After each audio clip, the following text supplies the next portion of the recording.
আসসালামু আলাইকুম ওয়া রাহমাতুল্লাহ। অনেক সময় অনেক রোগীরা আমাকে জিজ্ঞেস করেন বা সাধারণ মানুষও অনেক সময় জিজ্ঞেস করেন, HbS-AG পজিটিভ হলে কি চিকিৎসা করাতে হবে? হ্যাঁ, একজন লিভার বিশেষজ্ঞ হিসাবে আমি বলবো অবশ্যই চিকিৎসা করাতে হবে। তবে তার আগে জানতে হবে, বুঝতে হবে HbS-AG কি।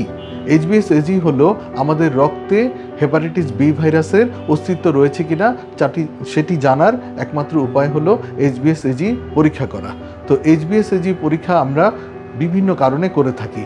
কোথাও চাকরি প্রার্থী হতে গেলে, বিদেশ যেতে গেলে, কোনো সময় শরীরের চেক আপ করতে গেলে, গর্ভবতী মায়েদের শারীরিক চেক আপের সময়, কিংবা রক্ত পরিসঞ্চালনের সময়, কিংবা কোনো ক্যাম্পেইনে টিকা দেওয়ার পূর্বে আমরা HbS-AG পরীক্ষাটি করে নিয়ে থাকি।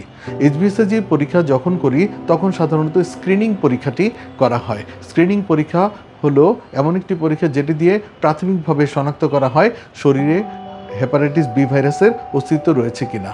HbS-AG পজিটিভ হলে পরে আমরা যেটি করি সেটি হচ্ছে এটি কনফার্মেটরি পরীক্ষা করি। সেটি হলো HbS-AG এলাইজা পরীক্ষা করি। এটি হলো কনফার্মেটরি অর্থাৎ নিশ্চিতকরণ পরীক্ষা।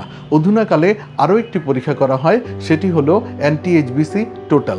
এই পরীক্ষাটি একেবারেই শতভাগ নিশ্চিতকরণ পরীক্ষা যে শরীরে হেপাটাইটিস বি ভাইরাসের অস্তিত্ব রয়েছে কিনা। তাহলে HbS-AG পজিটিভ যদি কারো হয়ে থাকে সেক্ষেত্রে আমরা নিশ্চিতকরণ পরীক্ষাগুলো করি এবং যখন জানতে পারি নিশ্চিতভাবে রক্তে হেপাটাইটিস বি ভাইরাসের অস্তিত্ব রয়েছে তখন আমরা একজন দক্ষ অভিজ্ঞ লিভার বিশেষজ্ঞের শরণাপন্ন হয়ে বিস্তারিত পরীক্ষা নিরীক্ষা করে চিকিৎসার ব্যাপারে সিদ্ধান্ত নেই। সেই বিস্তারিত পরীক্ষাগুলো কি? সেই বিস্তারিত পরীক্ষাগুলো হলো SGPT, SGOT, HBeAg, NT-hBe, NT-hBs, HBV DNA PCR এবং আলট্রাসোনোগ্রাফি অফ হোল অ্যাবডোমেন এবং ফাইব্রোস্ক্যান উইথ ক্যাপ। এই পরীক্ষাগুলো আমরা করে বুঝতে চেষ্টা করি যে হেপাটাইটিস বি ভাইরাসের অস্তিত্ব শরীরে রয়েছে কিনা, সংখ্যায় কতগুলো, চিকিৎসা লাগবে কিনা এবং লিভার কতটুকু ক্ষতিগ্রস্ত হয়েছে, লিভারের এনজাইমগুলো বেড়ে গিয়েছে কিনা, এই অবস্থাগুলো আমরা বুঝে নিই। তারপর লিভার বিশেষজ্ঞ সিদ্ধান্ত নেবেন চিকিৎসা লাগবে কি লাগবে না। এই পরীক্ষাগুলো করতে গিয়ে দুটি অবস্থা তৈরি হতে পারে। একটি হলো দেখা যেতে পারে যে DNA নেগেটিভ অর্থাৎ ভাইরাস মৃত কিংবা সুপ্ত অবস্থায় রয়েছে। যদি ভাইরাস মৃত কিংবা সুপ্ত অবস্থায় থাকে তাহলে কোনো চিকিৎসা লাগে না। সেক্ষেত্রে 6 মাস কিংবা 1 বছর অন্তর অন্তর HBV DNA PCR পরীক্ষাটি করে দেখে নিতে হয় ভাইরাস পুনরায় পুনর্জাগরিত হয়ে গেল কিনা বা সক্রিয় হয়ে গেল কিনা। যদি সক্রিয় হয় তাহলে চিকিৎসা নিতে হয়, আর যদি সক্রিয় না হয় তাহলে আর 10 জন সাধারণ মানুষ যেভাবে স্বাভাবিক জীবনযাপন করে ঠিক তেমনিভাবে স্বাভাবিক জীবনযাপন করা যায়। শুধুমাত্র দুটি কাজ করা যায় না, এক হলো কাউকে রক্তদান করা যায় না, দ্বিতীয় হলো হেপাটাইটিস বি প্রতিরোধী টিকা নেওয়া যায় না। আর যদি দেখা যায় HBV DNA PCR পজিটিভ অর্থাৎ ভাইরাস সক্রিয় রয়েছে, জীবিত রয়েছে, সেক্ষেত্রে চিকিৎসা নিতে হয়। চিকিৎসাটি নিতে গেলে আমরা সিদ্ধান্ত নেই যে কী ধরনের চিকিৎসা দিব, মুখে খাওয়ার ওষুধ না মুখে খাওয়ার ওষুধের সাথে ইন্টারফেরন ইনজেকশন।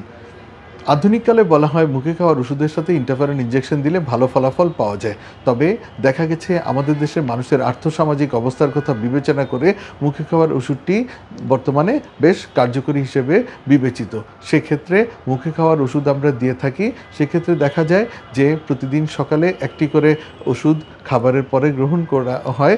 কমপক্ষে 10 বছর ব্যাপী এই ওষুধটি গ্রহণ করতে হয় এবং প্রতি 6 মাস কিংবা 1 বছর অন্তর অন্তর HBV DNA PCR পরীক্ষা করে আমরা ফলো আপে রাখি রোগীকে, যাতে আমরা দেখি যে ভাইরাস শরীর থেকে বের হয়ে গেল কিনা, ভাইরাস আনডিটেক্টেড হলো কিনা এবং কোনো ক্ষেত্রে দেখা যায় যে ভাইরাসের রেজিস্ট্যান্স তৈরি হয়ে গেছে অর্থাৎ ওষুধের রেজিস্ট্যান্স তৈরি হয়ে গেছে, ওষুধ অকার্যকর হয়ে গেল কিনা, এই অবস্থাগুলো আমরা দেখে নেই এবং রোগীর চিকিৎসার সফলতা এবং ফলো আপটা আমরা করে থাকি। তাহলে HbS-AG পজিটিভ হলেই যে চিকিৎসা নিতে হবে তার জন্য আমরা অবশ্যই সচেতন থাকব। আর HbS-AG পজিটিভ হলে দেখা যায় যে অনেকের ভাইরাস ইনঅ্যাক্টিভ থাকে, সেক্ষেত্রে HBV DNA PCR আনডিটেক্টেড থাকে এবং রোগীকে স্বাভাবিক জীবনযাপন করতে বলা হয়। তিনি শুধু দুটি কাজ করতে পারবেন না, কাউকে রক্তদান করা যাবে না এবং হেপাটাইটিস বি প্রতিরোধী টিকা নেওয়া যাবে না। আর যদি DNA ডিটেক্টেড হয় সেক্ষেত্রে চিকিৎসা নিতে হবে এবং সেই চিকিৎসাটি অবশ্যই কমপক্ষে 10 বছরব্যাপী চালিয়ে যেতে চালাতে হবে। কেন 10 বছর ব্যাপী চালাতে হবে? কারণ হলো এই ভাইরাসটি অত্যন্ত নটোরিয়াস, অর্থাৎ খারাপ প্রজাতির ভাইরাস। সেটি লিভারের কোষের নিউক্লিয়াসের মধ্যে ঢুকে নিউক্লিয়াসের সাথে একটি জটিল বন্ধন তৈরি করে, যাকে বলা হয় সিসিসি ডিএনএ, অর্থাৎ 3টা সি ডিএনএ। এটি হলো কোভালেন্টলি ক্লোজড সার্কুলার ডিএনএ। এটি একটি জটিল বন্ধন তৈরি করে যা সহজে ভেঙে যায় না।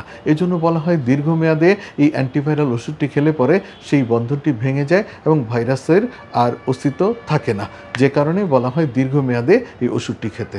তাহলে আজ আমরা জানলাম এইচবিএসএজি পজিটিভ হলেই চিকিৎসা লাগবে কি লাগবে না। সবার দোয়া চেয়ে বিদায় নিচ্ছি। আল্লাহ হাফেজ।